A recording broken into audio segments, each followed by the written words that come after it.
Wow.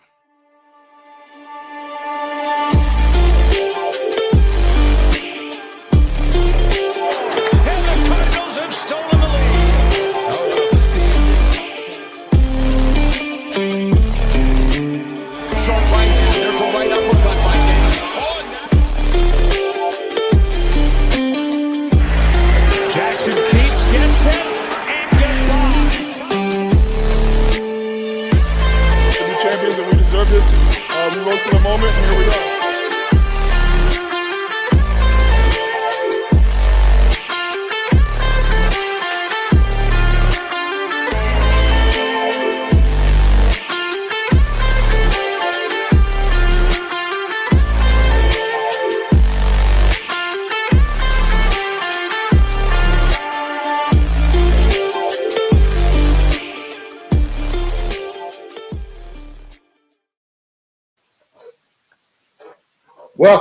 Welcome to the Long Distance Playbook. Today is the 20th of December. Hope everybody is having a wonderful Saturday, and I hope everybody saw some good football on Thursday and Friday. Chris, how you doing today? I am doing awesome. Awesome. Our man out in Italy, how you doing, bro? Even better. Anytime the Rams can lose, it's a brighter day. Hey, and Jeff, how you doing? I'm getting ready to be put out of my Dallas Cowboy misery for the season. So. Oh, okay, got it.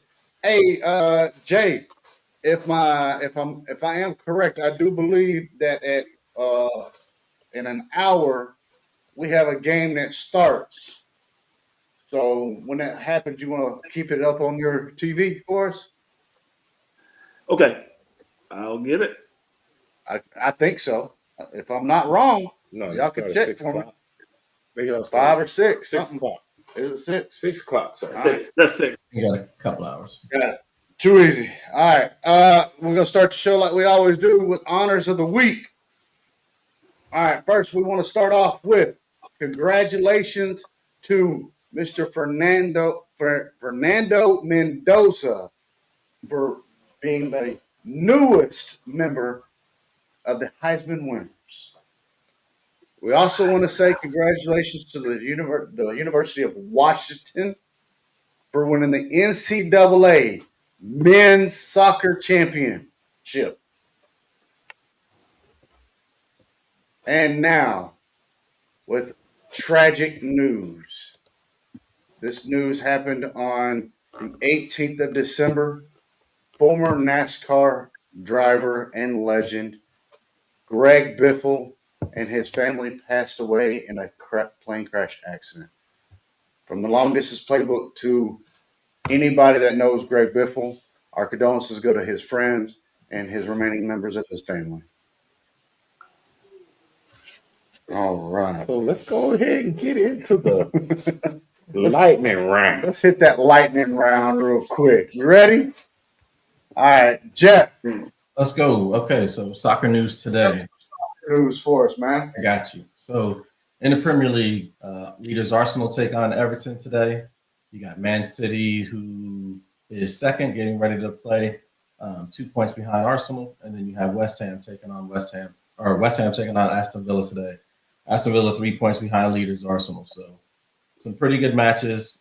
The good thing about the Premier League, they play throughout the entire Christmas season while the other European leagues take breaks. So in Spain, Barcelona takes on Villarreal tomorrow, and Real Madrid take on Sevilla today. Real Madrid coach Xabi Alonso was under pressure, so it'll be interesting to see how they perform for him. In the Bundesliga, Bayern Munich are in action tomorrow against one of the relegation favorites, FC Heidenheim. And then in Serie A, league leaders Inter aren't in action until after Christmas, the same with second place AC Milan. Finally, in League One, they're on winter break, except for a couple of cup games until the new year. So if you want to tune into some European soccer, the Premier League is a place to be for the next 2.5 weeks. That's it for soccer. Okay. Oh, wait. Special shout out. I'm gonna give a special shout out to Washington. I told you guys a couple weeks ago that every team that I picked to win a game, the other team won. That went all the way through to the finals. I thought NC State was the better team. They ended up having the number one pick in the draft this year, Oh, and to the MLS draft, and they lost. Washington scored. Washington was up 2-0. NC State came back, scored 2 goals in the last 25 minutes of the game, and then forced overtime. Washington scores less than 2 minutes into overtime to win their first chip. So, hats off to them. Again, my streak of picking the wrong team in the NCAA men's bracket continued. Hopefully, my picks on the NFL and NCAA have been doing a little bit better. And then a shout out. Go ahead. So far, you 2-0 this week, baby. I'm with you. Okay. See, I like it. I like it. So, but that's it for soccer news. okay. Hey, Jeff, I got a question. I know MLS is changing to their schedule to be similar to the European League. I know they've been talking about it. I didn't know if they had decided, but I know they were talking about it. Okay. I don't know if it's official yet or not. I didn't know if you do. To me, it We'll makes look into sense. So I see both sides of it. Mhm. When the MLS is not as season is not the same time as European leagues. If you want to watch soccer or football, the MLS is what you watch because the European leagues aren't playing. But now when you have all the European leagues playing, and then you have a choice to watch Real Madrid, Manchester City, Paris Saint-Germain, or a Chicago Fire, most people are going to pick the European league. So there's something to be said about being the only show in town during that time frame. But for the European, all of the national team things, it makes more sense for them to have a standard schedule, just like the rest of the soccer teams. Okay. All right. Well, we're going to move on. We've got a little bit of NBA news. Yes. You know, we're getting around that corner where football season will eventually end, and we've got to be talking about some basketball. And so the New York Knicks, I know, won the NBA Cup, and the biggest thing from that is that they're not going to display the banner. That's what I'm tracking. What other NBA news we got? You got any surprises of teams at the top or at the bottom that you thought were going to be at the top? Well, I got a couple. Go ahead, Chris. Well, you got OKC who only lost 2 games. 3. Oh, they lost last night? They lost last night. Okay, 3 games. Right. That's still a dramatic feat. That's amazing. Now, I got a couple things for you. Things for you, Chris. With that loss, that's 3. Mm-hmm. Do you guys think that they break Golden State's record? No. Of 73-9. No. And here's my reasoning. SGA is actually injured. So he has, I think it's like some type of tendonitis or something in his elbow, but he's not playing every game. They're picking and choosing games.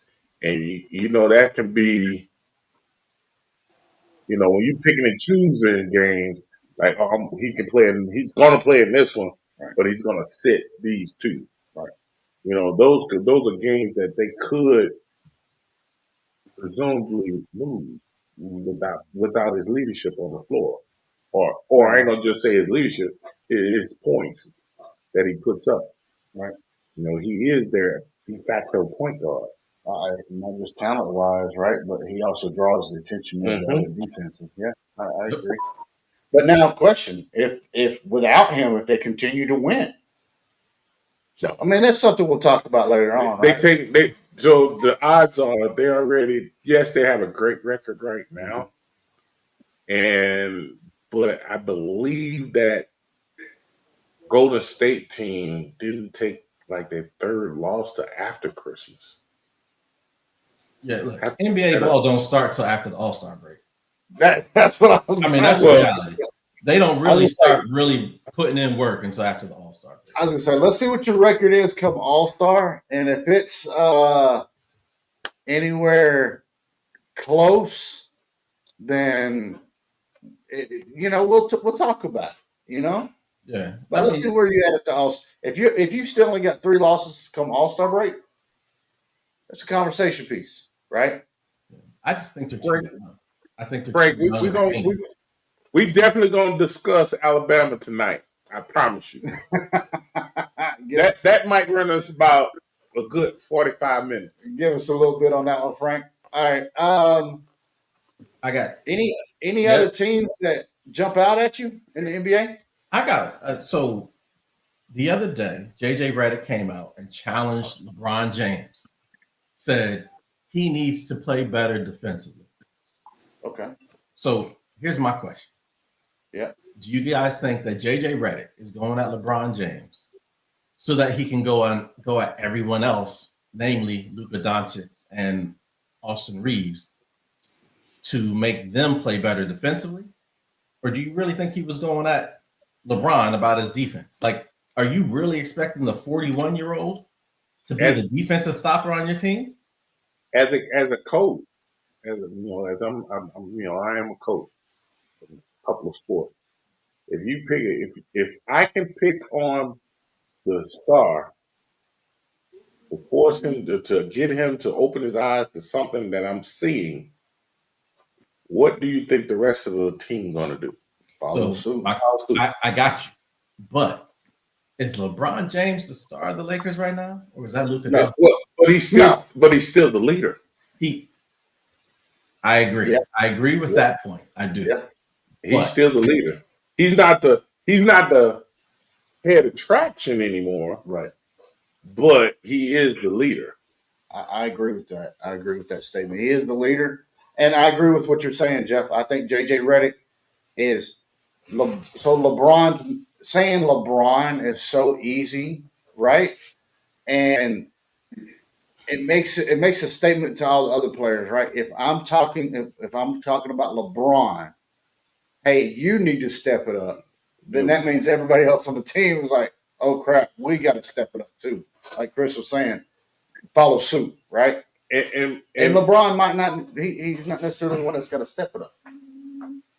Everybody else is. But if he steps it up, they're going to step it up. Well, they should. I agree. But if you're expecting a 41-year-old to be your defensive stopper, no, I'm not expecting him to be the defensive stopper. I'm expecting him to just throughout the game make a play or two on defense to help us. And if you do, if my leader of the team can do that, your star will be like, all right, maybe I need to look at what I'm doing. I hear you, but sometimes part of it feels hollow to me, because now if this was 21-year-old LeBron James or even 31-year-old LeBron James, okay. But if you're telling me that you're expecting 41-year-old LeBron James to be able to sit in that chair for the 35 minutes a night that he's playing, No, I don't think the players are. I think the players are going to sit there and look at it like, y'all expecting LeBron to be doing that much on defense? Well, it's another. Go ahead, Jay. I was going to say it's another way to look at it is, you know what? Sometimes good defense is contagious, and if you see somebody that maybe rolling at 60% health wise, and he's giving you everything, and you see how hard he's hitting the floor, and he's making great plays and making easy buckets for everybody else. Sometimes the players that don't want to do that start doing it because, good play, it's contagious. Giving effort is contagious. If you have a lazy team, a lazy player, then it kind of trickles down to the end of the bench. But Jay must have watched Major League last night. Yeah, played shortstop. I was taking all the balls off his arms. You must have watched Major League last night. So another surprising team, and Frank, he brought it up, and I was actually going to bring it up, is Detroit. Mm-hmm. And Man, here's if you the had number one pick for the past 10 years, you should be good now. well, that's true. That's true. But that doesn't always They pan don't always out. pan out. Nope. How long did But Clippers have the number one pick? And the Clippers were notorious for that. look, that's why they came up with the lottery, Well, because the Clippers were failing on They their were picks. they were wasting that number one pick, and then so Yes. they said, "Don't go back to college. You don't have to go to the Clippers. We'll fix it, and we'll send Tim Duncan. We'll send you to the Spurs. We'll make sure that okay, you go to the Knicks. Now it's just no. But with the Pistons, look, last year you can see them turning the corner, Mm-hmm. right? This is the more surprising of the two teams, right? Cade Cunningham was out like 12 games or something, right? And somebody had to step it up to win those games. Now, I'm not going to ask you guys if you know who that was, because I know who it was, right? But this player was only known to be a rebounder and a dunker, Mm-hmm. Jalen Duren. Jalen Durham. And look at him now. He's putting up 20s, 19s. He went from being a under 10-point scorer to almost 20. Yep. So you're talking about that team is still young. They're hungry, and they're gonna go get it. Yeah. You know, I also like I also like Minnesota. I don't know if they're gonna make it far. I think they need another score. Yeah. A true score, not I'm gonna stumble into 20 points. Anthony Edwards needs some help. He needs some help. Yeah. And mostly on the wing, Yeah. right? And then you got Oh, I was going to say real quick. I on the opposite end of doing good, I think Milwaukee Bucks. I'm very surprised at that team. well I thought they would have done better than what they were when doing. you rely on one guy to carry you 82 games, Yeah. and he is putting his body through hell because he's literally running the offense, playing defense, getting rebound, and assisting, Yeah. plus scoring. He needs a lot of help. You know, like the biggest surprise, it's not them. It really isn't. It's the 76ers. They got all that talent, right? Mm-hmm. And they're wasting Maxey. Well, what's the point of having talent when it's on the sideline? That's my point. That's my point. They're wasting Maxey. What's the big man name? I can't. It's on the tip of my tongue. Embiid. Embiid. You know, he's great player when he's healthy. Yep. When Great that's player. and get this, the 76ers were the team that coined the phrase "trust the process." Trust the process. And the process has failed them. Actually, it didn't fail them. They didn't re-sign them. Look, I'm not asking them to Okafor, win they the traded. championship, but at least they can get to the championship. The only bad pick they made was Markelle Fultz. Yeah. Nobody knows Oh what yeah, he happened. forgot how to shoot. I mean, Yeah, but like legitimately, nobody knows what happened to him because in college he looked great, and then he got to Who the drafted NBA. him? Now, when you go back and look at those drafts that they had the number one pick or the top 5 pick. Markelle Fultz was the only one that failed. Yeah. The one they shouldn't have drafted, he didn't fail until everybody figured out he can't shoot a jump shot. What about Simmons? That's what I'm talking about. Yeah. Mm-hmm. I think you're talking about Fultz. No. No. he was talking about false play. That last comment about he didn't fail until everyone figured out he didn't have a jump shot. Well, both of them ended up being the same way. They had two guys that they invested in, and all of a sudden they get to the pros, and both of them don't know how to shoot. Yeah, but look, Philly's not the only team that But happened with. yeah, They're the only one hold who on, coined the phrase "trust the process." hold on, Jay. Hold on, Jay. Simmons was never brought in to be a big time scorer. Mm-mm. He was brought in to manage that lineup. When they started, don't get me wrong, when they started trading away their youth for known veterans, James Harden, hello, Yeah. right? Paul George, hello.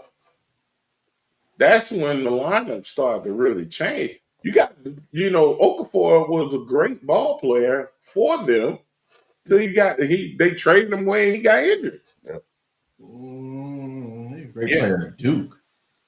not that. Okay. How, what's the other big kid name? He was a baller too. Jabri something, and he got hurt. They traded him and he got hurt, and he never played again. Then they drafted the kid from Kentucky. All he was a defensive guy to hold down the middle. But then you had a conflict because you had Embiid in him. That's not good. Any other teams jump out at y'all? Nah, it's too early to tell for me. What about Toronto? Sitting third. Toronto's doing good, but Yeah, it's still too early to say. yeah. This is I what think- Toronto does, though. Yeah, This is Toronto's what got to they do. figure. Mhm. Now, who's jumping out at me is Cleveland. You think they should be doing good better? reasons or bad reasons? Way better. Okay. Huh? They should be. I was about to say for good reasons or bad reasons. Because for me, they should be better. They should be. That's why I asked. They should be better in the- Look, if I'm not mistaken, in the Eastern Conference, right? Mhm. The Knicks are. Yep, that's it. Thank you, Spomatics. Jabari Walker. That's who I was thinking about. Okay.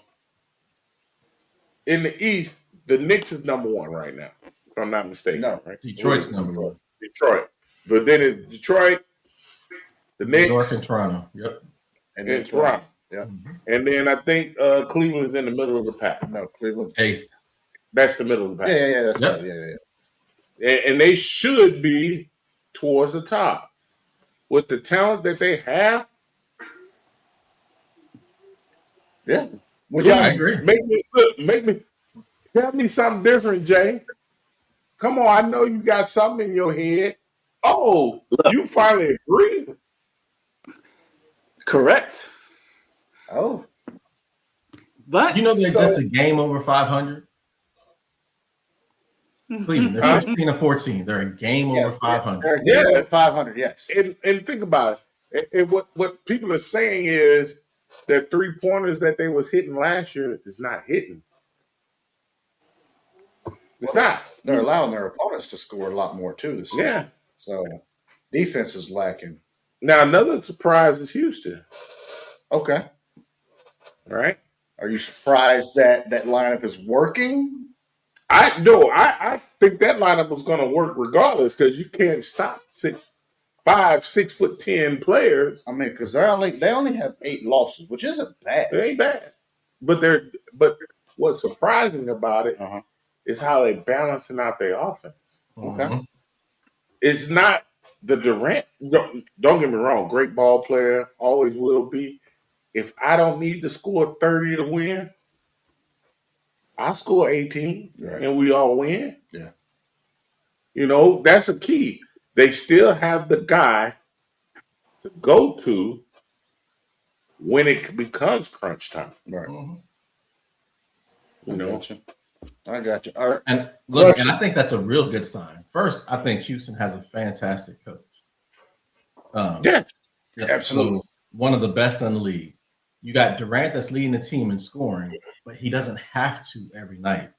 Nope. Seguin has been balling out. Thompson's been balling out. They still have a really, really young core. So as they get more experience with an experienced coach, and you got Durant there too, when they get in the playoffs, that's going to be a tough out. Hey, hint, hint. Chris Paul, hello. Call somebody in Houston.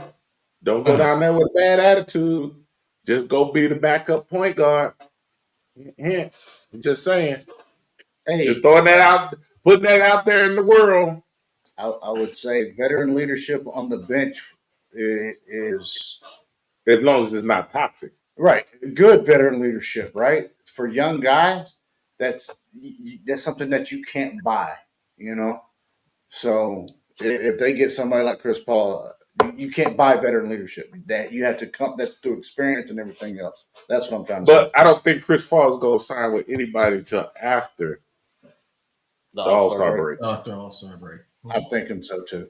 I want to, and that's if he has any offers. True. Right. So, is anybody surprised by the Celtics with Tatum being out? Boston's still relevant. No, but they're in the middle of the pack where that team is actually still good. Right. They have talent there. They're just missing the Tatum piece. Okay. If the Tatum piece was there, then Pritchard wouldn't have to play more minutes and be forced to do something that he hasn't done in his career. Got it. You know, Brown is balling. He's been balling for the last forever. Jaylen Brown is a beast. It's the reason why he was the MVP when they won a chip. Exactly. Yep. So, and Derek White, because they're missing Tatum, Derek White is trying to do more than what's normal of him. You're right. They're still good, but if the playoffs start today, right? I'm just throwing it out there. I don't think they get past the second round. They don't. Well, we'll see. No, I agree. Look, Jaylen Brown is a legit one. So I never worried about that. But they don't have a legit two to balance out the scoring that you lost. Yeah. So everyone else is being forced to step it up, but you are still not going to be able to make up for everything that you lost. And he's not supposed to be back this season, is he? No. He's missing the whole season. Now, and another, well, this ain't even a surprise, but this is also due to an injury. Right. The Pacers. They lost Halliburton. Yep. Right? He's not a big time scorer. You know, he directs that team. Yeah. He takes his shots when he needs to. Yeah. He gets them in the right shots. Okay, look like we got our first guest. There he is. All right, so I know we just cut our little NBA a little short. All right, so I think it's time. We're going to take a small commercial break. We'll be right back. All right.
Welcome back from the commercial break. Jeff, you want to introduce our guest? Absolutely, absolutely. So, our guest for today, drafted in the 7th round of the 1983 draft out of Marshall University, uh, also introduced into the Marshall University Athletics Hall of Fame. He's a 3-time Pro Bowler, a 1-time All Pro, 11 years in the NFL, 10 of those with the Minnesota Vikings. In 169 games, he accumulated 779 tackles, 31 interceptions, including 2 pick six. He was also the head coach at West Virginia State University from 1996 to 2005. Welcome to the show, Carl Lee. Thank you, sir, for joining us at the Long Distance Playbook. Thanks for having me. Yes. How are you today, sir? I'm good, man. How are you all? Good, good. Very happy that we could get you on the show and make this happen. We got a lot of questions for you, so I'll start first, and then I'll pass it around to everyone else. So first, your rookie season, you played for Hall of Fame coach Bud Grant. Do you have any fond memories of the coach? When you say fun, that's an interesting word when it comes to Coach Bud Grant. Exactly. That's why that's why I asked it that way.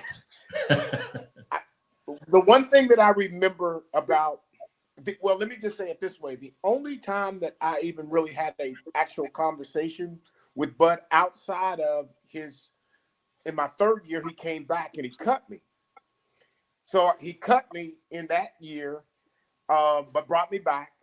But in the 2 years that I played for him, my rookie year and then my 3rd year, outside of the conversation of him cutting me, I just happened to be sitting or standing beside him on the field.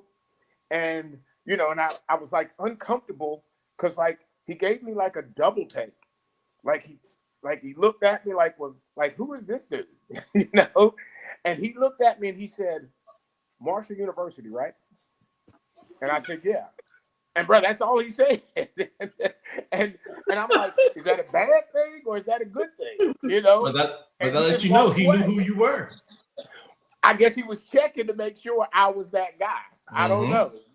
But to me, the who he is not what I think a lot of people think. Like, he's not like this active coach or talking a lot. His expectation of his coaching staff was, you do it, you get it done. I'm gonna critique any and everything that is wrong, whether it's the players or the coaches. We're gonna deal with it that way. I'm not gonna put my hands in it. So you all fix it. And I don't know any players that I played with that came in when I came in who could say I really know Bud Grant real well. Like, I had a good conversation with him, or he sit down, he told me what I needed to do, what I need to do. I don't know who has that. I know I didn't get it. But I can say this, his presence makes you want to be the best player you can be, because if you're not, you're going home. Mm-hmm. You said that he cut you on your 3rd season? Yeah. And it's funny, man, that a lot of people don't. I was cut for 4 days, and the gentleman who was playing corner in front of me, and again, my career possibly could have never even happened. So when they cut me, I had a few teams that I was thinking about going to, but I wanted to come back. I'd rather played with the Vikings because I had been there already. I kind of knew the system and all that kind of stuff. Well, the player that ends up getting cut, he ends up blowing a play in the last preseason game. And he was playing in front of me. So they cut him and bring me back. And then the rest is history. How about that? I mean, it's crazy when people, it doesn't take much at all to your career going totally the other way. It's a blessing, a gift that you you make it. At least when you're down that low in the draft, for sure. So, given that, and given that sentiment you just gave, was there a coach or a player that helped you with your transition from college to the pros and that made it easier for you? There were, from college, Sonny Randall, who played in the league, was my head coach at Marshall. And now, mind you, Marshall's not the Marshall that it was then. We may have won the most out of my 4 seasons, maybe 3 games in each season that I played in. But Sonny Randall knew, because I had said openly that I wanted to play in NFL. And again, coming from Marshall, that's not that at that point in time, that wasn't something that was happening like on a regular basis. So he critiqued me, and you know how they get the coaches kind of, at the end of the year, they kind of bring you in and assess your season. And of course, fortunately, I played all 4 seasons as a starter. All 3 seasons, my first 3 seasons, when I came in to see him, his comments were to me, son, if you think you're going to play in the NFL playing like that here, you ain't got a chance. So, man, in my head, I'm thinking, okay, here's my coach, my head coach, played in the league, was a wide receiver. I'm a defensive back. He's telling me I have no chance of playing in the league. All I could do was keep working harder and harder and harder. And then finally, my senior year, I was so scared to go into that meeting because I got beat 1 touchdown in my senior season. It's the last game. So he cusses me out from the hash mark to the sideline. And I'm sitting on the bench, and he's still coming back telling me, son, you ain't playing in no NFL that kind of way. And I'm like, and I'm thinking in my head, it's the only touchdown I've given up. How is that going to ruin everything? So when I finally come in on Monday to talk to him, he says to me, he says, son, not only are you going to get to the league, you're going to be great. Man, I didn't have a clue. I didn't know what to say, man. I could have fell out, passed out, because I couldn't. After all of that, now you're going to go there. And to me, that him as a coach and knowing how to turn me into a puppet and work me to get me to where I wanted to go, I think that was my college. And then Pete Carroll coming into Minnesota and bringing bump and run to us. I wasn't a deep third kind of guy, zone kind of guy. I didn't know. I didn't know what I could and couldn't do, but in reality, I couldn't really play zone that well, but I could run. I had decent size as a corner. So we ended up going to bump and run. And I'm like thinking, oh, wait a minute. I feel comfortable doing this. I can run with a bunch of guys. And all of a sudden, my career takes off. And so college the coach that got me in college to help me get to the league was Sonny Randall. When I get to the league, Pete Carroll is the guy who takes me to a whole nother level of football. Okay. So the Vikings went through, quite a few coaches during your tenure there, and then they settled on Jerry Burns. What was your initial thoughts on him? I knew Burnsy, as we called him. I knew him because he was on Bud's staff. I had been there he had been there for the 3 years that I had been playing when he ends up becoming the head coach. So I was comfortable with him. He's a cusser and all that kind of stuff, and pushes you really hard. So it wasn't really a change. And then that kind of a coach wasn't uncomfortable for me because, again, I had Sonny Randall, and he was a very vocal and or I shouldn't say very vocal, but he would critique you in a challenging kind of way. Okay. Who wants to go next? I got a question for you, sir. Okay. During your time with Minnesota, who was your biggest rival? Either I'd say San Francisco or the Packers. And because, well, if you want to, I mean, there was no question that the Bears was an issue. Mm-hmm. But when you ask me, I'm looking at it from a receiver standpoint. And, you got Rice and you got Sterling Sharp. And between those two dudes, that wasn't easy.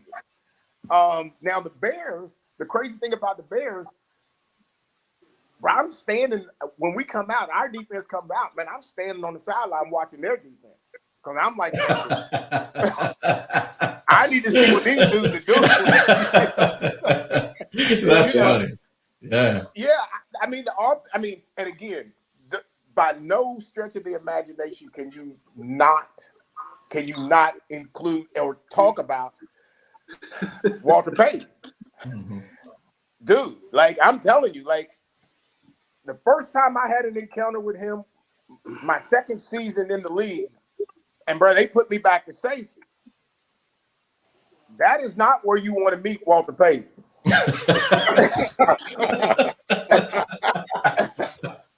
I'd like to meet him like at halftime or after the game or something like that, brother. At safety, but he pops through,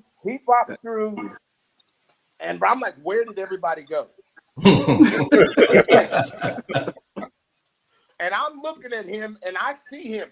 He's coming at me. Now he's looking at me. He may have looked at my number and said 39.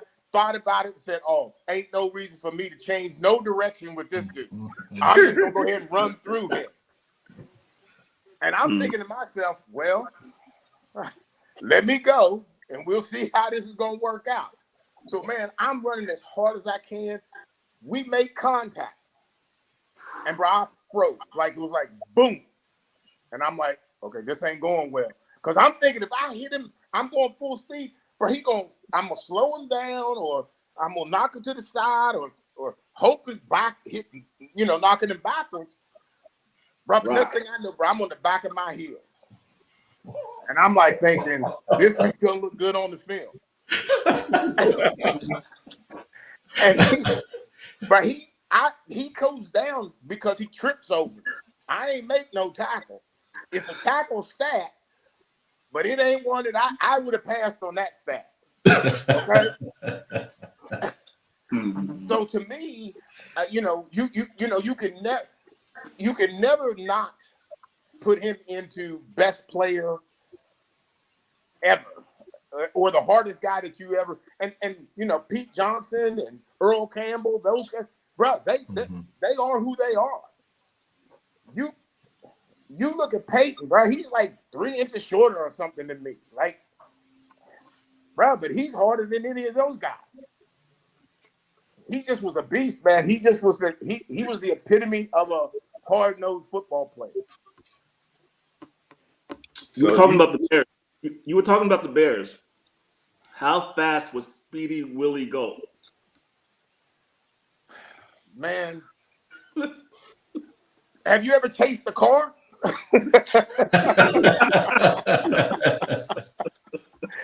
I mean, that's really kind of like that's the comparison. Like, and bro, I got some really good 40 time stuff. I ain't even gonna give you the number. But I'm gonna tell you that this dude, if I'm running that, bro, he's somewhere down in the 3-something in the 4.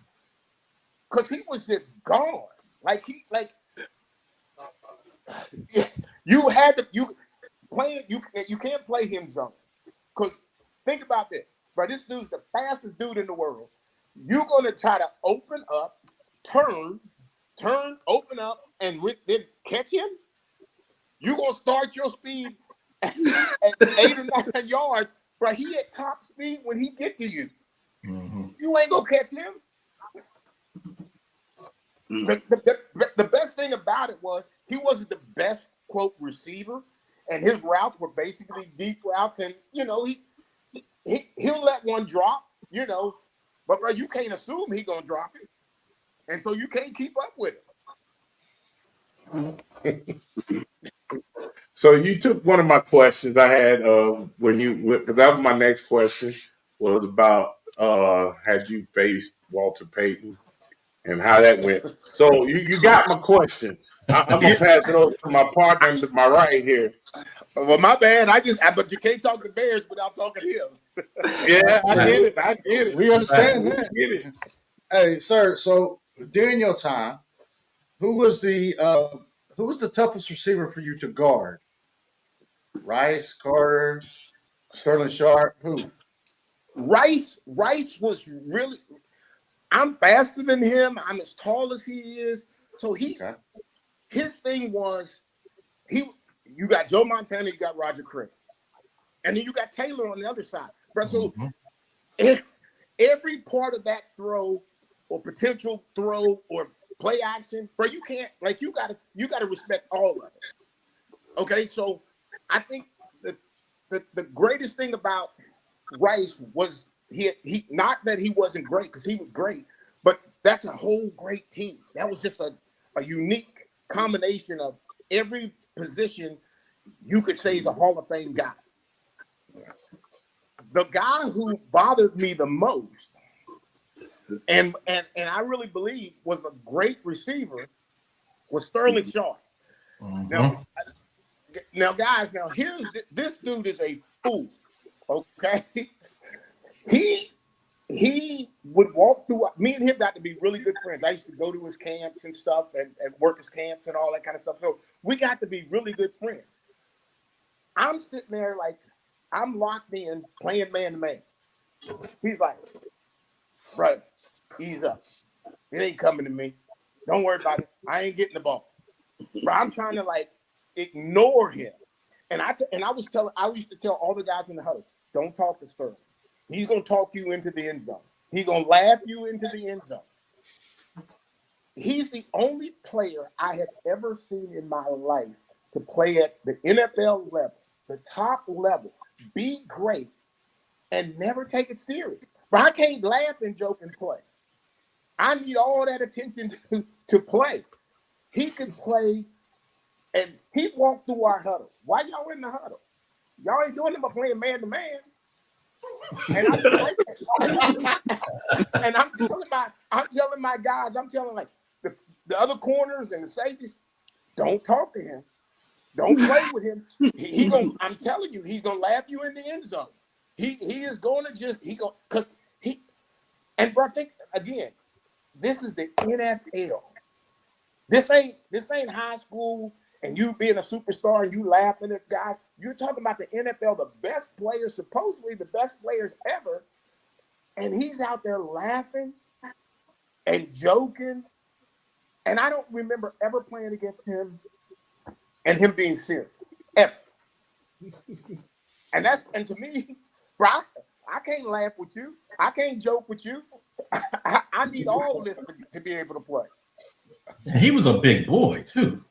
Yes, yeah, Yeah. and so fast and could run every route. He could run every route. And again, like I said, I'm not taking anything from Rice, but when you're laughing and joking and playing at that same level, bro, that's a whole nother. I can't even imagine what if he played serious.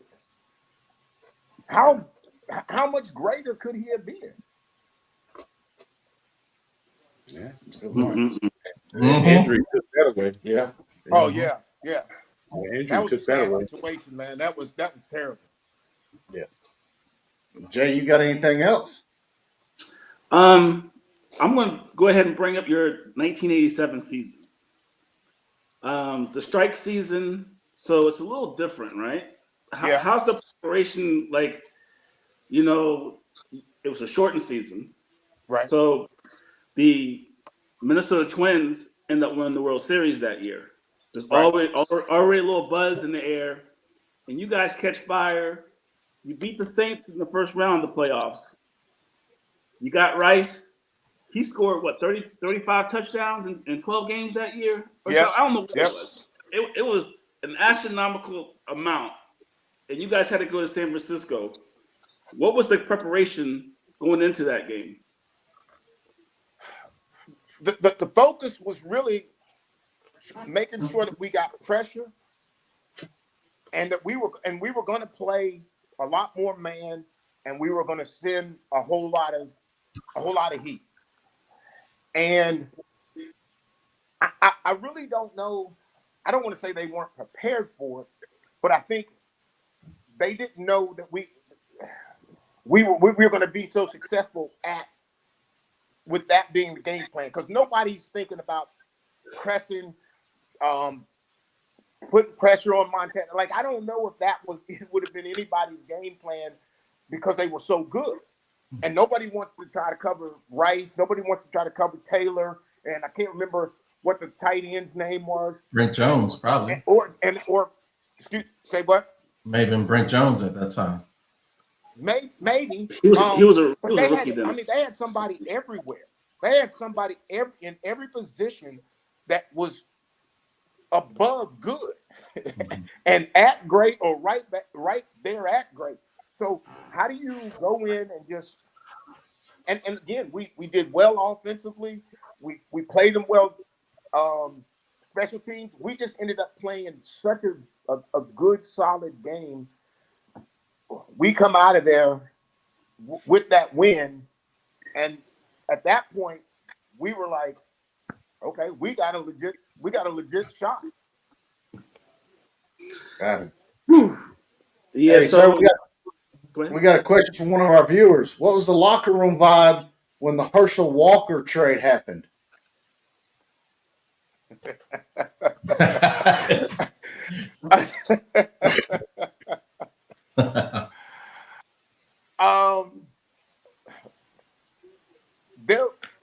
Okay, so we're coming off of a really good season, and for whatever reason, the general manager, Mike Lynn, rest his soul, thinks that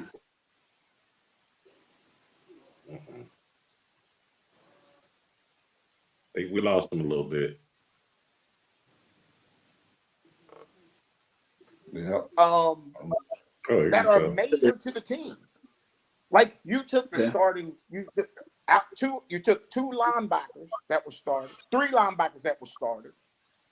You took a corner that's a starter.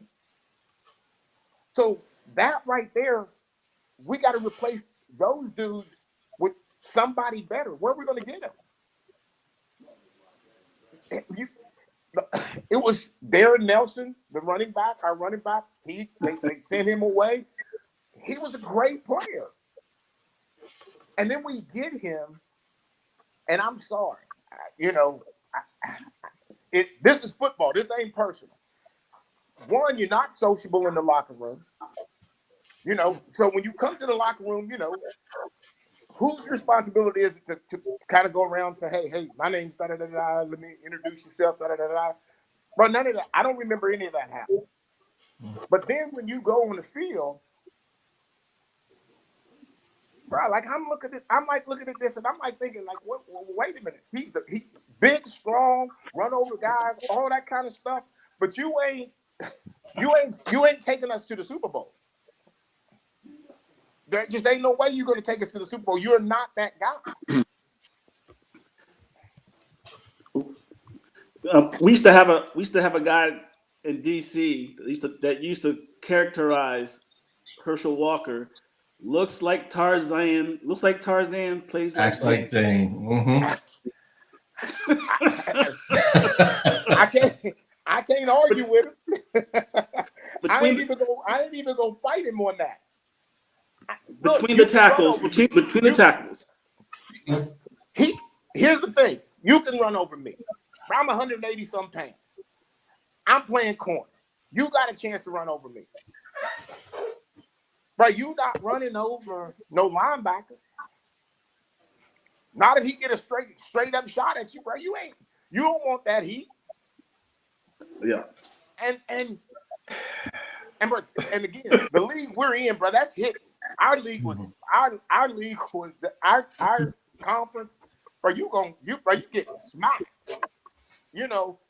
And that I just don't know. I just don't know why we thought that was going to be the missing piece.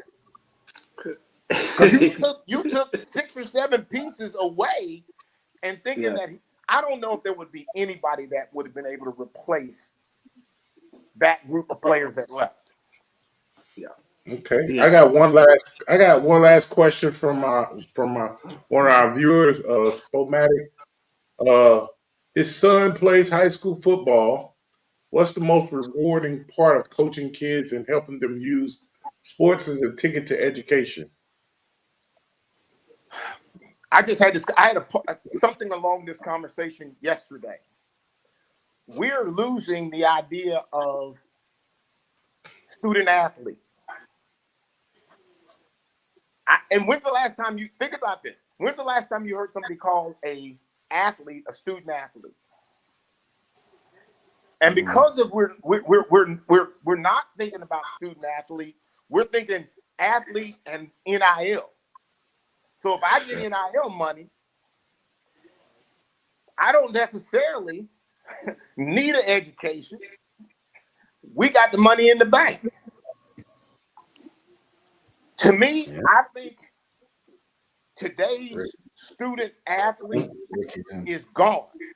Okay. But we must go back to that. We must see that that's an important thing. And especially if you look like me, right, you need that education. And trust me, I'm the guy who did, all I cared about was football. My mom killed me about school. I did school just to be able to be eligible to play football. I'm that guy.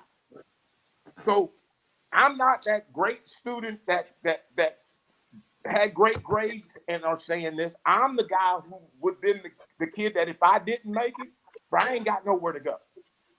I have nothing to fall back on. Right. We're creating that monster today. And not only that, we're creating the selfishness of the individual player who's getting that money. Looking back at, so I'm looking at one of you all, and you're on my team, and I just got $600,000 for NIL money, and you ain't got nothing. Why am I? You know, I don't even need to hang out with you, I don't need you as a team. I just need to be me. I just need to go out and play and get my money, whether we get a championship or not. How does that work, man? Like you like there's no way you're not separating, you're not splitting up a team when you got 5 kids making NIL money, 6 other kids that are starters are not. So I think it's terrible. So following on that, let me ask you this though. With as much money that is involved with college athletics, especially with football and basketball, Mm-hmm. do you feel that the players should be compensated? Yes. But it should be a standard thing. It's not based on how good you are. I don't care how you structure it, but if I were going to structure it, if you're a starter, you get X amount of dollars. And I still work. So you can't make playing football what I work more than what I get working all day. That can't. How's that happen? Yep. So to me, you give them a regular stipend, whatever you want to call it, the starters, and you don't separate the stars from, because you a star quarterback, you getting $6 million, I'm getting nothing, and I'm a guard. How's that work? I'm gonna open it up and let's see how good you are without me playing, without me blocking. I mean, you're separating the team and you're allowing the star to be something that he's not. Mm-hmm. Especially in the high school, we just started NIL here in West Virginia. But I got a call somebody called me and asked me, hey, could you donate some money for NIL? No. How am I going to pay your players that are going to probably make more than I made as a rookie in the pros? Yeah. Yeah. Yep. What Yep. what benefit is that to me? How am I going to pay an athlete playing at my school and him make more than I made in the pros? Mhm. Understood. Yeah, I Yeah. got So what I think they should do is they should have Bobby Bonilla contracts for the college athletes. You don't see any of that money now, but 5, 6, 7 years after you're finished playing, you should receive that. Not during that time period. And again, my thing is, I'm just, it's just hard for me to think that you should be, if you're going to get paid, you can't get paid more than somebody's been working their entire life. Like, it can't be this money that's beyond that you may not have to ever work in your life again. And I get that that's a great thing. It's a great thing for somebody who looks like me, but then I don't even need school. it. Right. So, but I mean, doesn't all part I of care that about fall is back on? football. If all I care about is football and NIL money, you can't blame me for that, right? Because It's called the minor leagues. that's where I'm gonna Call make it the my minor business. leagues. Well, So and make I'm a going to minor say a lot of that, in my opinion, goes back to the parents, because I have a student athlete, and he knows point blank, period, I'm going to be on him more about his grades than I'm ever going to be on him than ever regarding his play. Mm. I'm with you. Mhm. That's a good point. That's a good point. So, sir, Mr. Lee, I want to thank you for your time today. Is there any um, Foundation. foundations that you support that you want to put out into the world that may not know? I've done some stuff. It's me and Randy Moss had done an event, and we had talked. It's called Let's Talk, and what we did was we kind of talked about our careers and the challenges that come into it, and of course, Randy's had a huge challenge coming out of West Virginia, which was West Virginia's fault, as far as that goes, but nothing really. I mean, I shouldn't say nothing, but to me, I just want to make sure that every athlete gets treated fairly and should be accountable for being a quote student athlete and not get caught up in the money until you can get to it, until you deservingly get to it. Thank you, sir. Thank you, guys. Thank you so much for taking the time. Coming on, sir. Appreciate it. Thank you, guys. Appreciate it, sir. Uh-huh. All right. And we're going to go into a small commercial break. We'll be right back with our next guest.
we got our next guest.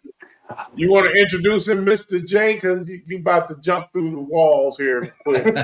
You know, honestly, I'm gonna call him a great man, a great player, but I will never speak on his team positively.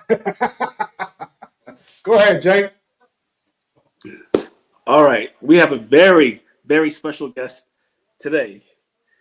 We have Absolutely. a USC graduate player, national champion, 9 seasons in the NFL, 3-time Super Bowl champion, an all-around cool dude. We got Ricky Ellison. Thanks, guys. Good morning from Good morning, sir. Alexandria, Virginia. That's where I was Oh. born. Hey. There you go. That's from my old stomping grounds too. Yeah, 2 Virginia natives on here. Okay, 3 now. Oh yeah. Love it. I guess we got to fire one of y'all. Nah. One of y'all must go. Yeah, keep it Virginia boys. Yeah, keep us around. There you go. That's I vote right. I vote that guy who liked that team up north.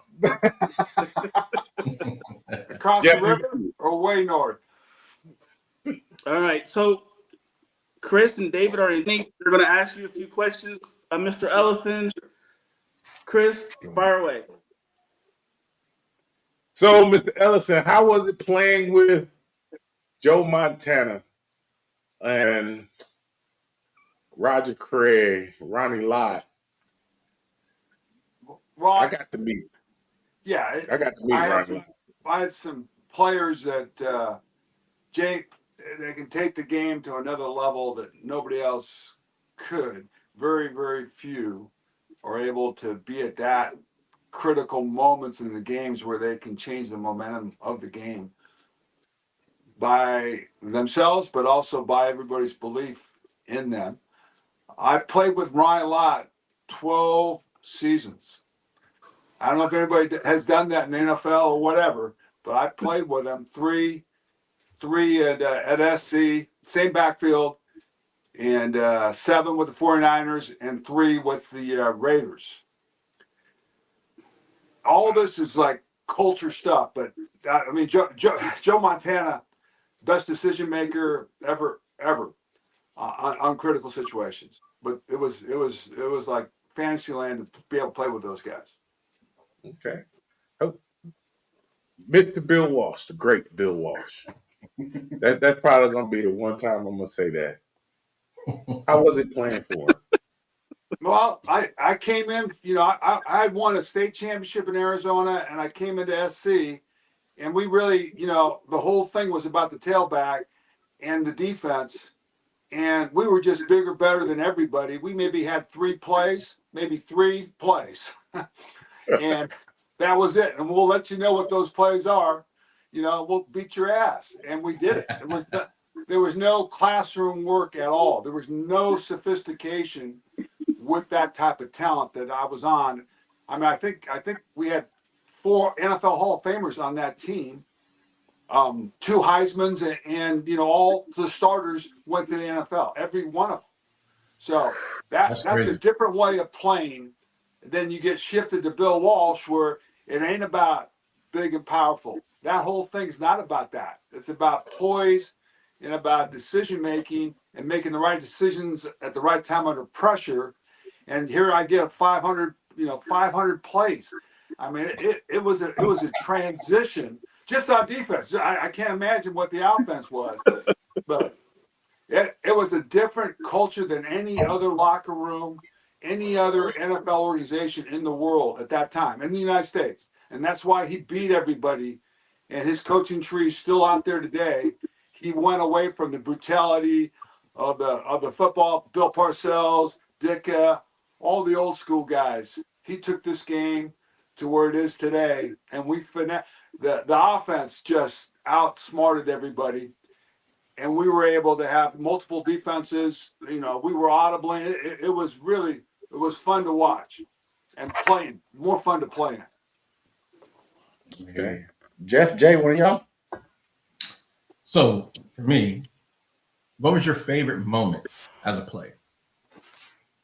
My favorite moment has always been that moment of invincibility amongst my teammates before. And that invincibility is gained with diversity of my team. And from high school to to college to NFL, the diversity goes, each level goes big.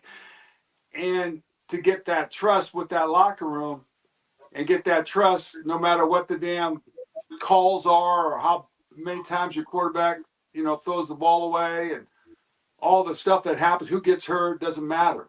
You get an invincibility, and that comes to the peak before you walk on to play in a Super Bowl. That feeling before pregame, when you get in that final announcement to get you on the field, you got that game no matter what. But man, that is the most special feeling you could ever have. Then demonstrate it and then carry it in that locker room. But it's fleeting. It goes, right? But all that work, and that's really much the same at the Super Bowl level, which is at the ultimate level. And then the college level is similar, but not as great. And same with the high school level. Jay, what you got? You guys real truth here, man, from an old guy. Look, I got goosebumps. So I don't know about y'all, but I got goosebumps. All right, Mr. Ellison, I'm gonna take you back to '84. This is your first Super Bowl appearance. You guys have the task of stopping Mr. Isotoner. You talking about Marino? Take care of that guy. Take care of you. Yeah, Stan Marino. Shit, those guys. That's the same way it was with Kim. I mean, all this offensive hype, man, all that hype. The quick release, all that. We punished his ass. And our team was known for Joe Montana, Jerry Rice, and all our offense, but our defense shut that shit down. And that was about shutting that big offense. You never heard about that stuff after that game. They were all world coming in that game. And that was one of the first games ever in the NFL history, I think, where you played the Super Bowl at your home stadium, man. We did that in Palo Alto. What was so badass about that was the President Reagan moved his inauguration until Monday because that game was such a badass game. That's awesome. And he called the coin toss, the damn president for the first time, right? And then the damn Apple guy, the Apple came out with this whole thing. Elon Musk was there. Bill Gates was there. It was the whole revolution of the whole Super Bowl bringing products forward. It was phenomenal. And that, they're still trying to replicate that thing. But I got no mercy for that offense of Dan Marino. The Mark brothers, they didn't scare you a little bit? Right. Come on, man. Cooper and Clayton, nothing? They were scared. What? It's just like all the receivers were scared of running across that middle with Mark Lott. Scared to get that ball. We knocked the shit out of them. There you go. And they're right. Yeah. It was back in the day where you can intimidate the offense, and you brought it. My son played 8 years. He followed me at SC and played for the Vikings and drafted and the Giants. But that game, and you guys will see it. So that's my question. That was my next question for you. As a parent who was a player, how did it feel when your son made it to the NFL? Well, it's very difficult to do, right? All the NFL players have had sons. Let's get that right. Right. Very few can get them into that level because the whole thing with the NFL is that drive, man. That's that relentless drive to be able to do the discipline, to be able to do what nobody else can do, to do it. But there's nothing more special for your son to follow you, especially for me at SC, to be the captain of the team under Lane Kiffin, under Pete Carroll, and to watch that and watch the evolution of the game through his eyes and that next generation. And then the NFL was fun, but not as fun as the SC one. But the NFL, seeing that culture, that locker, I mean, some things don't change, but I was able to see the whole thing through him in the New York Giants locker room for whatever 8 years and so forth. So it was a treat on that. But to be able to bring your son in, because, I didn't get involved with him at all. I didn't let him play football until he was in ninth grade. He was not allowed to play. And then I stayed the hell away from that high school coach and all that bullshit. Because the high school coach and all that crap, they're not determining where he goes. It's his performance. Mm-hmm. And I never coached him during that time. I mean, I put him in camp. I put his ass in camp with Ed Rajaron and Pete Carroll and all that. Got him in the right thing.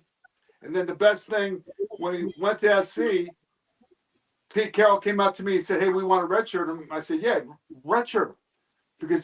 And then he ended up having to do one season, line up against Clay Matthews Jr. and Brian Cushing and getting his ass kicked. Yep. And then that's when when your son comes to you to ask for advice, not you give the advice freely, because they don't listen to that shit. And I gave him that advice a little bit at a time, and sure enough, that shit worked. There you go. I mean, it was fun. The whole thing was fun. But I was all over the damn GMs and the head coaches because I knew what was going on in their locker room, and Lane Kiffin and Pete Carroll. Okay. All right, you guys opened up a can there, but go ahead. So we have a question from one of our viewers, Spomatic. How do you feel when you found out? How did you feel when you found out you were being inducted into the Polynesian Hall of Fame? Well, that's a whole nother thing. I don't think anybody thought I was Polynesian in my entire career. So, and I am part Maori. I'm pretty. Big time. My grandfather was the first Maori doctor. My grandfather's brother, first Maori lawyer, first all-black captain. I mean, big time shit. But I didn't know any of this because my mom divorced my dad and took me to America when I was 8. I'd never seen my dad for a Disney dad shows up one day and take me to Disneyland, and that's all I saw him ever until I was at SC 22, and I saw that movie. I mean, you guys know that Roots documentary, that whole thing, and I decided to go find my roots. So I went back to New Zealand, changed my name to Ellison because I found my dad, got my roots back, and played the game. But to be honored to do that, Jesse Sapolo was my teammate too. Jesse, it's a big thing for my family to have that. And then last year I was honored as a Maori Hall of Famer in that and leading those first, I guess back then and I'm probably part of that. We didn't want to say we were a minority or Polynesian. We just kept our mouth shut. All right. okay. Hey, so one last question for you. Mm-hmm. 88, you played with Bill Romanowski. Do you have any unusual, crazy Romanowski stories? Yeah, no. So Walsh, because I'm a leader, and I that's why Al Davis took me from the 49ers first, and then everybody followed me. Roger, Ronnie, they all followed my ass. So naturally, he puts the most problematic players. We had a room, right? So I had Romanowski. I had Tom Marinovich when I was the Red. That was crazy shit. Yes, I've seen all the. He's not the smartest guy in the world, man. So, I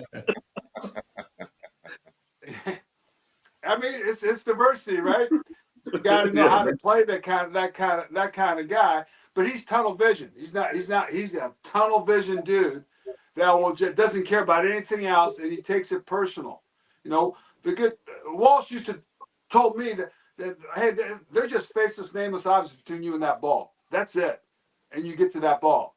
I think Romo, they took each of those objects personally and tried to beat the shit out of each one of them. But that's a different deal with Romo on that. Obviously he's a great technician, and you got to have those kind of players. I don't think he's a team leader. He's an individual, just like wide receivers and all that stuff, but he's not the heart and soul of the team. Okay.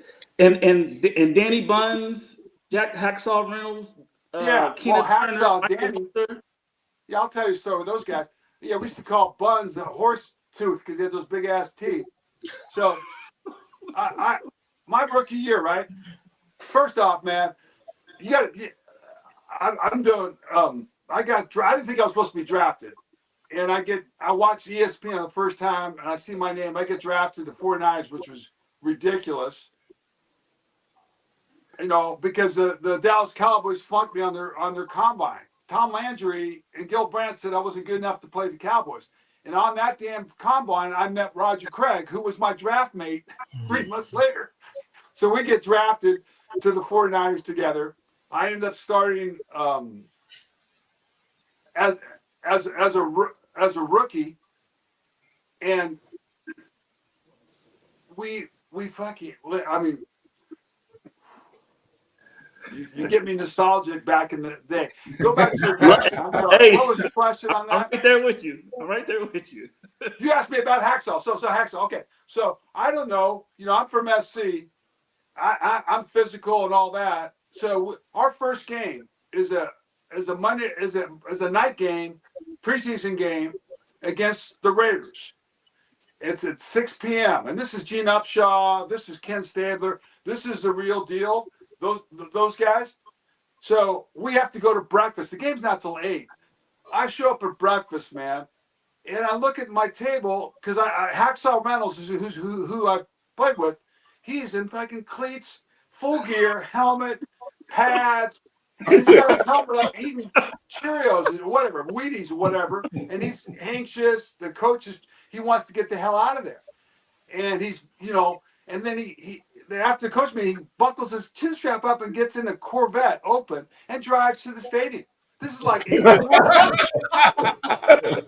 And this stuff, and then he sits in the stadium getting high off ammonia salts to get all prepared to play. That's the NFL. I mean, he always told me, Ricky, you always got to be prepared to do that. But I played with him for 2 years, I think. On that, I learned a lot from Hacksaw. I learned to study the game and understand the game. But he was a hell of a character. I hear you. Well, All right, Chris. sir, do you want to? So after, typically now we move into college football and then some NFL, and we make some picks. Do you want to stick around for that, or? Well, I know how the hell Alabama won that game. But we about to talk about that. We about to talk about that. Yeah, but they still not. They're obviously they're a 3-loss team. I'm going to tell you, because it's not about money, man. It's not about NIL. You can all all these schools think it's about that. It's about what Indiana's got, and that's called culture, man. That's what that is. They got culture. They will beat. I think they're the team that will beat everybody. It doesn't. You've seen it. There's a reason the guy's the Heisman, but it's not him. The whole team believes in him. The whole team believes in that coach. And it's not about the best scheme. It's not about the highest recruited guys. It's none of that shit. That's how you win. That's how you win is with the culture. And the highest paid guys are the ones that develop culture. Georgia's got another culture that's unbeatable. Ohio State's got a culture. But teams that don't have culture can't play in this game. You can't buy your way in for a championship. Not in college football. You can do it with the NCAA basketball crap, but you cannot do it. What about USC? What about USC? Are y'all going to start moving up a little bit? You get me bit? fired up on that stuff. No, they're not. Come on. They're playing JV teams, man. 3 of them. They don't have a defense at all. We're paying this coach a lot of money, man. And 4 years we're not in the college football playoffs. 4 years, SC is based on 2 things: running the damn ball and playing defense. We don't have those 2 ingredients. We got everything else. We got fancy ass offense that'll score on anybody. But we're not going to win a national championship or play in the real game because the guys that win national championships got defense. You know that. You saw that. That's why Indiana. Nobody's talking about Indiana. That's why. Look at the shutdown. So I'm just saying, look at the defense. That's why Oregon's not going to go too far. You can look at Texas Tech and Oklahoma and Alabama. They don't have damn defense. They think they do, but they don't. So with that, it's not about big plays, man. It's about that culture. So this was the 12. Of course, Oklahoma got knocked out last night. That's no biggie. That's an 8 and 9 team. They're not even supposed to be in the front. But go ahead. Hey, I'm just glad my Alabama team's still surviving. Well, However, speaking of Alabama, yep. so I watched that game last night, Mhm. and they should have lost. Yes. Oklahoma was playing great defense. They had no answers to what they were scheming on defense. Right. And stop doing it. Just stop doing it. Yeah. Why? They got cocky. Don't get me Mm. wrong. The momentum did change after the drop punt. I ain't gonna call it a block punt. I'm gonna call it a drop punt. Fair enough. And the pick six was just like icing on the cake. That was that. Yeah. That was like icing on the cake. So for No me, in my aspect of it, I think they got a gift. Yeah. That Well, was a gift. you know, great teams will have a player that'll change that momentum back. Oklahoma did Yeah. not have a player after Alabama started scoring to change that momentum energy back big time. Correct. And that quarterback made some bad decisions. You Yep. can't have a quarterback making bad decisions. That's got it. And the coach didn't get that shit together, man. They thought they had it because they had the crowd, they had the energy. They didn't have that nasty to punish their ass when they were up. You got to put your foot on their neck and crush it. Yeah. Absolutely. Absolutely. And so now Alabama will move on to play Indiana. Ooh. which is, yeah. Mm. I don't see them getting by. Well, we will see. However, the games today, you got James Madison at Oregon. That's going to be a slaughter. That game will be over the first quarter. I love it. I All think Oregon. I think Oregon's going to beat them down.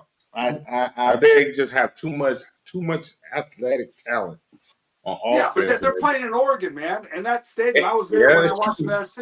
There's no way the little James Madison, they've never played in this kind of environment. They're going to be shitting bricks, man. look, James Madison's just excited to be there, So I'm they're going gonna be Oregon lit as up. well. They're going to be lit up. Go ahead. I got Oregon. Oregon. That's not even. Oregon. Oregon's going to Yeah, win by 1. we kind of figured that. All right. Our next game. I think you guys got to figure out if they're going to score over 50 points or not. That's the bet. I That said is they the go bet. 60. You're right. If they're going to score 50. Yep. I By think half. more than maybe. 50. Next game will be Tulane at Ole Miss. Mm. And this is not the same Ole Miss team we saw all season because Lane Kiffin's no longer there. So we'll see how the adjustments are made, right? Well, here's the thing about that game, though. Uh-huh.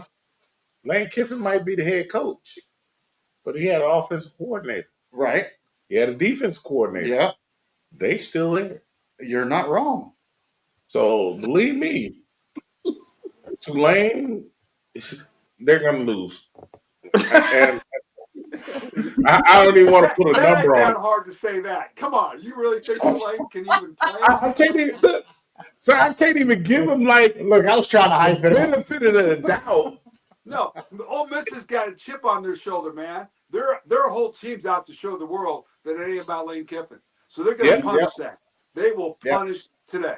And yes, Lane Kiffin's still on the critical calls in a game that change momentum. You need a head coach, not an offensive coordinator, defensive coordinator. And Lane is unpredictable, and that's why he was so good. And they're not going to need it right now, but when they get a close big game, that's when you're going to lose that Lane Kiffin position. And I'm still pissed at both of those schools because the kids, Lane Kiffin, they should let him play. Ole Miss will never be back here ever again. Yeah. Anyway. Agreed. Who's next? Ole Miss by at least 3 touchdowns. This is going to be. Yeah. This one's I'm probably taking going to be Ole Miss worse. as well. You said All right. it's worse. You It's think gonna be there's worse. something in the It's going to Oregon be worse game? than Oregon over JMU. Yeah. No, I got Ole Miss, and the Virginia schools have already won their amount of games already this season. Right. Correct. We're all on the board Come for out Ole of Miss. Virginia. When does that ever happen? That allocation is done. College football football out of Virginia. Are you kidding me? That don't happen. All right, and then we got the final game. We have Miami at Texas A&M. Hey, Jay, you was talking about That's a real Miami game. all That's year. the only real game we got. Yeah, you're right about that. You're not wrong. But, Jay, you was talking about Miami all season. What you got on this? You know what? I think Miami, they're lucky to be in. I think they should. The offense should be okay for this game, but I think their defense in that environment, playing in Texas, I don't think they're going to keep up with them. And I think the defense of Texas A&M will make enough plays where they'll probably win by double digits. Watch out. Who? Who? Okay. Who win by double digits? You never said. Texas Oh, A&M okay. will win by double digits. Look, we got to make sure we hear Jay's announcement, Mr. F, because he likes to change his pick I sometimes. didn't think that. He flip flops. I'm a flopper. What you got, Jeff? Yeah, I think it's going to be a close game. I think it's probably going to be. I got Texas A&M winning by 3. I just trust Mike Elko more than Mario Cristobal. So when those key decisions need to be made, I trust what Elko is going to draw up for his team more so than Cristobal. Cristobal seems to have a problem when games get tight. I just don't like what I see from him. So I think A&M wins by 3. Okay. Are we still in hurricane season? Nope. Last We had no hurricanes. Well, Miami may have, but Florida didn't have any hurricanes. Tampa didn't at least. So So we out of hurricane season as of like the end of November, right? November. that's correct. Oh, Texas. Get that mixed up with Florida State. Don't get that mixed up. Hey, Texas A&M. man, you be busting on that Texas coach, A&M coach. You better bust on Sarkisian, man. He can't win close games. Cannot. He can't do that. And Nope. Texas A&M still haven't gotten over that loss with Texas. They got to prove something out here because they're not real. We all saw that game. They were all hyped up to be the best team we ever seen, and they weren't that best team. And that was in their own house, and they couldn't do it. So I mean, they're a pretender more than a contender, I think. But this will be a competitive game. This will be back and forth. This is not going to be a blowout. So They should win it. Texas should win it. Go ahead. Hey Ricky, so Miami is Virginia 2.0 in the last 5 years. So Hey, there used to be football coming out of Miami. Don't compare Miami and Florida. And then they joined the Don't ACC. compare that. And then they joined the ACC. Look, I'm taking Texas A&M. I don't think Miami's seen a defense like Texas A&M yet, so we'll see. You know, you got to do to Carson Beck. Rattling. How'd that defense do against Archie Manning, the Manning kid? Come on. I didn't see that. What defense are you talking about? I think. Tell me. Well, we had a discussion about that last week. Yeah, I mean, A&M's defense isn't great. I don't think this is going to be a low-scoring affair. This is going to be. That's why there's they're going to not be a lot going of points. anywhere. All right. Go to the teams that got great defenses. They're the ones that are going to win the whole thing. They're the real teams. Yep. And Oregon's not there yet either. I don't think Oregon's got a defense They're either. not. Yeah. All right. So we're all on the board, and we all picked the same thing. So there'll be no movement. Oh no, there is some movement. Me and Jeff will be moving this week. Yeah, I gotta update the thing because Jeff and Chris picked Navy and Alabama. It hurted me to say Navy. I'm sorry. Jay in Italy, he picked Navy in Oklahoma. So he went 1-1. And believe it or not, I went against my Alabama team last week and went 0-2 because I also picked Army. So that's okay. You know, it's my last year in the Army, so I wanted to go for him. I got it. All right. So we're not going to bring up those charts? We're not going to. He didn't update it. He didn't update it. See, now, Mr. Ellison, if they did that on purpose, you would have seen. No. Not no they. He failed. You would have seen who knows ball and who doesn't. But Watch your mouth. Watch your mouth. Watch your mouth. Hey, let me comment on that Army Navy game because what any team you want to win the game with the last play of the game. That's all it is, and it came down to that. And Yeah. Navy found. I mean, they didn't play that well, but Army played well. But it came down to one play, and that's all you can ask for as a player, right? It doesn't matter.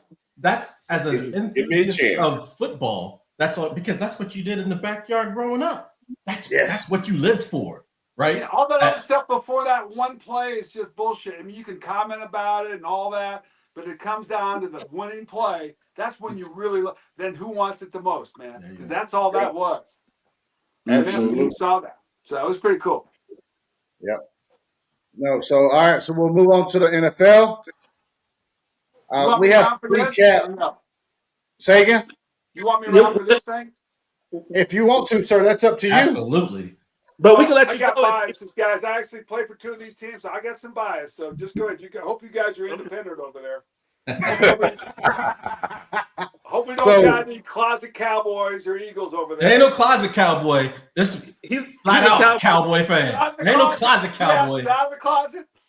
Absolutely. There's no or that bullshit KC, man. They're done. They pop.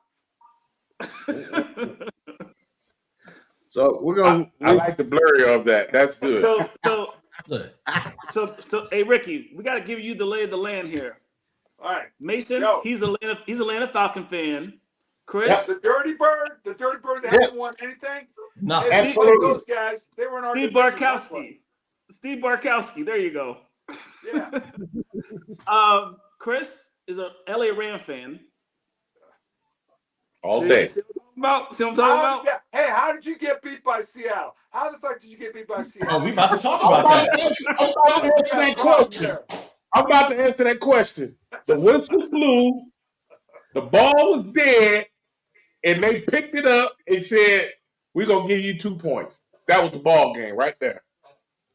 Hey, that quarterback, Minnesota, would have been in the Super Bowl this year. Those dumb idiots.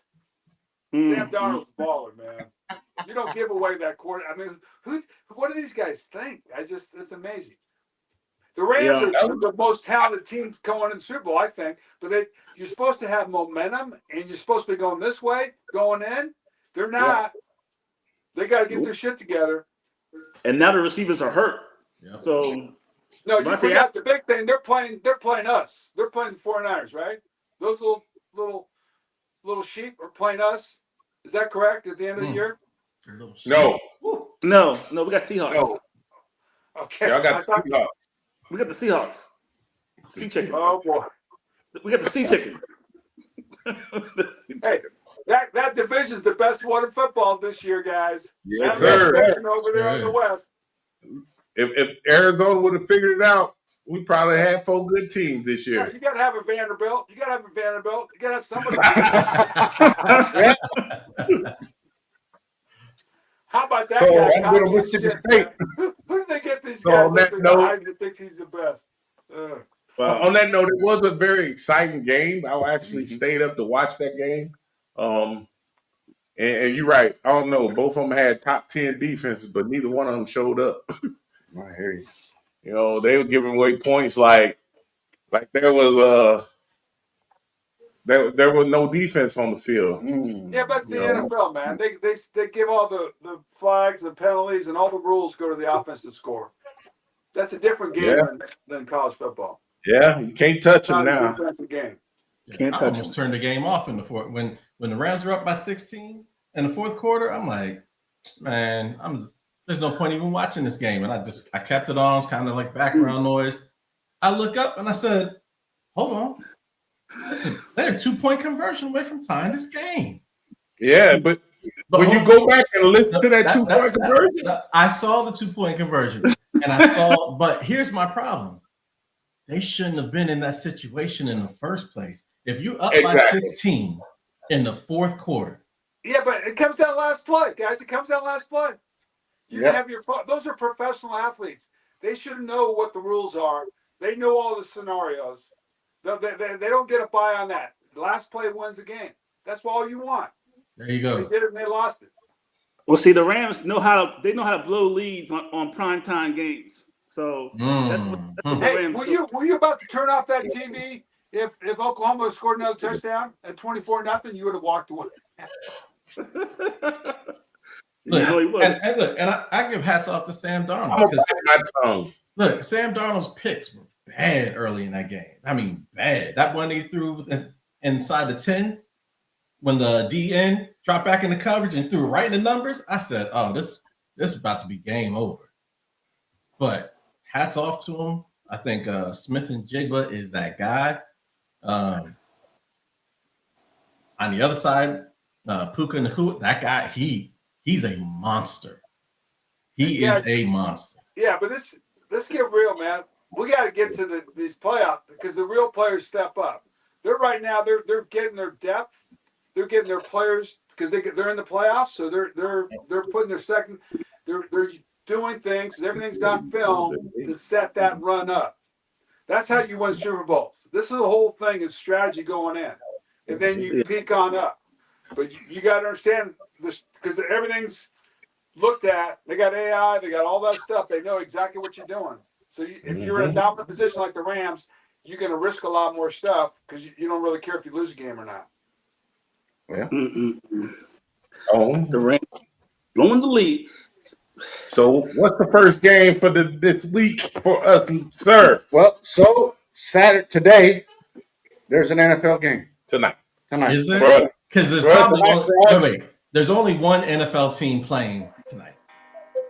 Watch now. Well, no, hold on. Now. I'm just telling you what I saw. There's only one team we all think is going to win. This is a big game for you. This is a I big know. game for you. And It so is that's a big why game for you, Mr. Cowboy. exactly. I need So see that's how cruel the world is to Cowboy fans.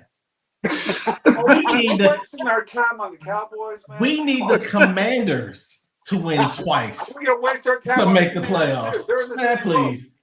Let's get out of that division. That's the worst division in all of NFL. All those four teams in that division. no, mine is. The NFC South is pretty bad too. No, I'm a Falcons Beast is fan. pretty Ours bad. is pretty bad. Hey, when you have a 5'7" running back just taking people out, Scatterboo, kicking the shit out of the Eagles, I mean, come on. Yeah. Yeah. Look, see, So I'm a real Cowboys fan, so I Yeah. understand that my team is not good. Like right. I've known this for years, decades.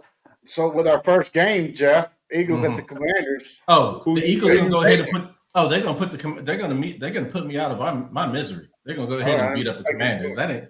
I told you. That's a college football team playing against a high school football team. No, those are two shitty teams playing against shitty teams, man. They're not. I'm taking the Eagles. Eagles. Jay, Come on, Eagles. Jay. Eagles. okay, and Mr. Ricky, I'm assuming Eagles as well. No, come We'll on, man. move on. I live here. I got to have a little love for the Commanders. I'm going to take the Commanders. The Eagles are broke. Saquon Barkley played with my son. Brett played tight end, blocking for him on that, and for AP. I know Saquon came over to the house. This is years ago when he was a rookie. Mm. He's a baller, man. Yes, sir. They didn't know how to use it. I don't know what. That offensive line is the same.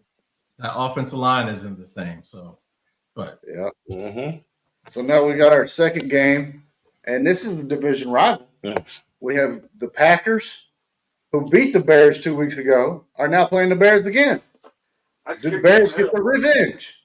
Yeah, but your guy out. Your little cowboy dude is out. Micah Parsons is gone. Charles Haley on steroids.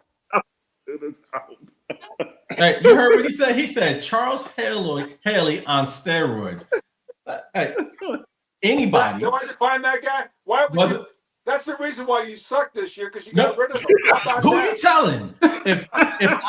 If I could talk to Jerry, You can't talk to Jerry. exactly. No, Jerry see, keeps talking Jerry. hey, Uh, you're preaching to the choir. That man He covered thinks up he's so gonna many pull off a- defensive. Where's the game at, man? Is the game in Chicago or Green Bay? It is in Chicago. Chicago. Oh, they might have a shot. Chicago might have a shot, but that culture, they don't know how to win playoff. They haven't even been in a playoff game. So No. hold your fingers. They should win this game. If they So don't, are that you- bubble's going to pop. So you're taking Chicago, Mr. Ricky? In Chicago, I'll take Chicago. Hey, that's the coldest stadium I've ever played in my entire life for my 10 years in the NFL. On all that, City. on that Soldier Field, it's on the lake, and when it rains Yeah. below, when it's like 32 or 29, it doesn't snow but rains, and there's a 20-mile, 30-mile wind coming at you, man, and you're skinny, no body fat. You fucking hide behind those big body fat dudes, you D linemen, in those TV timeouts and even the breaks. We froze Wow. our ass out. Hey, I will tell you one story, and that's when Dick had thought they were the shit. I put Peyton on his ass when they came in, and that one year where they thought they owned us because we played the championship game after '86. I think it was '85 after the Super, and it was like Yeah. sub-zero weather. There it was like minus 12, and they were coming out in their 87. t-shirts and warm-ups and all that. Yeah. We beat that bear ass. Yeah. 87. Bill Walsh said to me, he said to us, hey, you don't have to be playing this shit for 3 hours. They have to live in it. So that's all you got to do. That Well, was I'm taking the 87 Bears as well. championship team. You taking the Bears? I'm taking the Bears. What you got there, Jay? I got the Bears, and that was the '87 NFC Championship game. I think you were talking about Yeah. the game on the lake where the Bears that cold. Ugh. Yeah, they're showing up in t-shirts, man. We torched their ass. What was the score? 27-0. They didn't even. How about that shit? 27-0. How about that shit? I heard that. I'm taking the Oh, Bears yeah. also. All right, go ahead. I think their running game is hellacious, and Yep. with Green Bay being short, Michael Parsons, It's gonna be hard. it's going to be hard to stop. But Yeah. that's going to make that quarterback, if he's for real and Green Bay's for real, he'll find a way to win, right? Right. You got to step it up. That's why You you gotta pay him step it $50 up. million a year. Yeah, So- but great teams that are going to win playoffs, when guys, superstars are hurt, they find a way to win. I That's agree. the Right. difference. Yep. And if they do win, you got to be concerned about Green Bay taking the run, because if they can do that, I got Chicago at home. Clean sweep. The first game was competitive, and Everybody losing fully Micah loaded. Parsons, he covers up so many issues that you have on the back end because of the amount of pressure that he brings on the quarterback and the amount of double teams that he gets frees up everybody else. So for me, I don't think they can cover that up, especially not within a week. I got the Bears on this one. All right, we're gonna move on to our next game. We got the Chargers at Jeff Cowboys. that's not even a discussion. You I'll take San Diego. Yeah, come on, that's not a discussion at all. No, I got the Cowboys. I don't know what y'all talking about. Y'all act like the Chargers are world beaters. And look, I know my team is average, but don't tell me the Chargers are No, world it's not beaters. Have average. y'all It's watched below them play? average. It's not average. It's below average. Clear it. The Chargers have not impressed me like they should have. And as a matter of fact, in my opinion, that quarterback has been given a pass for far too long because he was supposed to be that guy, and he's done nothing with that franchise. So He's playing with a broken hand. He only playing with one hand. he's been playing with a broken hand for how long? Ribs The whole last time year. he's been in the league? 2 weeks. Ribs last year. Is he hurt or is he injured? You play hurt. There you go. He's not 100. He's not And 100. that's why I asked the question. And they Mr. won last Ellison week. knew exactly where I was going. Come on. And So- they still won last week. Unlike your Cowboys, Wait, they still won right. last Those week. Cowboys don't Correct. play hurt. They're prima donnas. They don't play. That's You're look. right. So look, and then I know who's going to be playing because you're right. They're prima donnas. I know. So I got the Cowboys. Harbaugh's got those guys. Those guys, they got a shot at the playoffs. They're gonna. Yeah, you're not gonna be in that game. I'm taking the Chargers. I think Harbaugh going to slow this game down and keep the ball out of Dallas's hands. And this is going to be. Why? This I think you definitely give the ball to Dallas because they're so bad. They'll give it back to you. Jay, who you taking? I don't think he's worried about Dallas having the ball. But go ahead. You take the Chargers. I got you. Got Chargers. I'm taking the Chargers as well. All right. We're gonna move on down. I think, real quick, I'm waiting for I the just 49ers. I think Eberflus is playing for his job at Dallas. So Oh, the yeah. defense coordinator. So I expect to see a Ain't better nobody worried about your D performance. coordinator. Nobody worried about him. I think everybody look. I think everybody worried about their job. Oh yeah. Okay. So All right. we're gonna move on down on our list because we're running close on time. We're gonna hit the 49ers The bum miners. at the Colts. Who we playing? Okay. The Indianapolis It doesn't Colts matter. are in We got Indianapolis. the 49ers. Who what? Who what? Who what? Who Go what? ahead. What? I'm not That's hearing the hardware, man. shit. I'm gonna You take. better I'm gonna watch take. it before you talk it, man. Boy, I love this. But I'm gonna take. I'm gonna take the team up north. Oh, okay. Sir. He's taking. He doesn't say the 49ers, so when he says team up north, that's who he's talking about. He knows he's got Jeff, his who you ass got? kicked enough. He's I his got ass the kicked enough. 49ers, and I got a beer. Next time I come up to Virginia, if Mr. Ellison will meet me, I will buy him a beer because I know he and I would have a good You're time. telling me that we're going to get beat by a 44 retired dude that's what the fuck? Are you guys serious? Who's over there with Indianapolis It's with the women owner unbelievable. on the field trying to figure out this shit? Come on. Let's go. He retired 5 years ago because he said he couldn't push the ball down the field. And you think that got better? No. Look, he's from my hometown, but I still got to go with the 49ers on this game. Sorry, Philip. What you got next? Nothing. You can close us out. Is that a game that we got to clinch the playoffs, or are the Niners in? That we got to win a couple more. Is that a We can playoff win. game? We can clinch the #1 seed if we win out. We control our own Okay, destiny. so I'm pretty sure they're motivated. All right, Mr. Elephant. We about to shut down the Unlike show. the Cowboys, they're motivated. That's true. Hey, I know you. No lies detected. All right, go ahead. Mr. Ellison, this is the time we would like to give our guests opportunity to speak on any foundations that they're wanting to push out. They're gonna say promote, push out to get it out to the people. You guys know what I do? You know I do missile defense for our country. I've been in the White House 16 times since the Golden Dome. You guys know that? Or no? Actually, I didn't.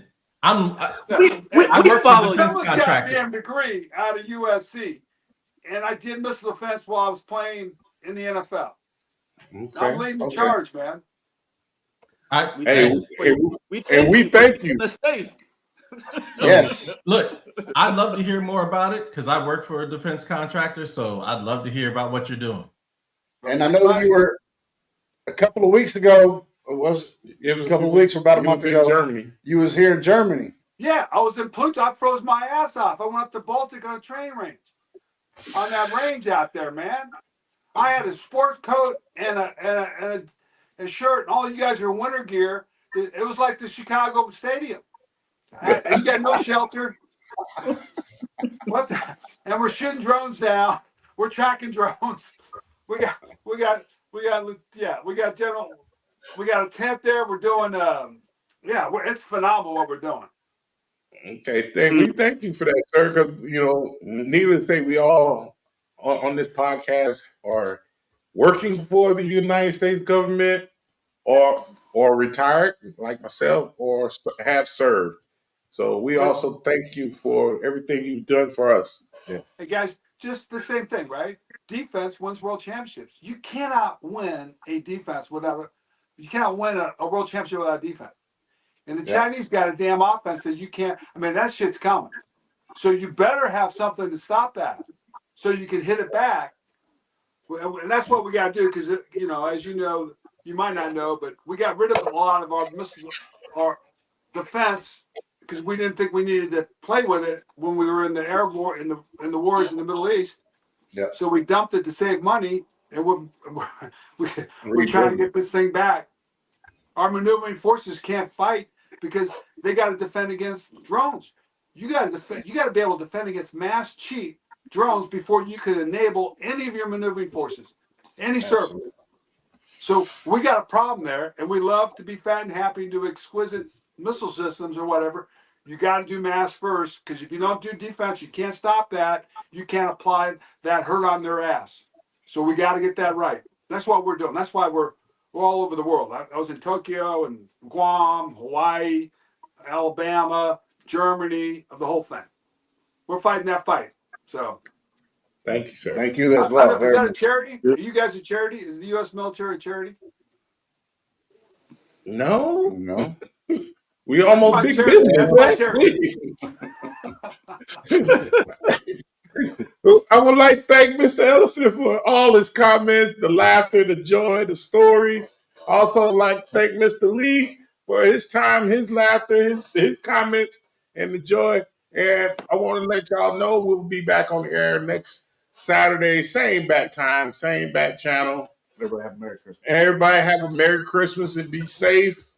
Enjoy your time with your families and enjoy football. Yeah. Go Niners.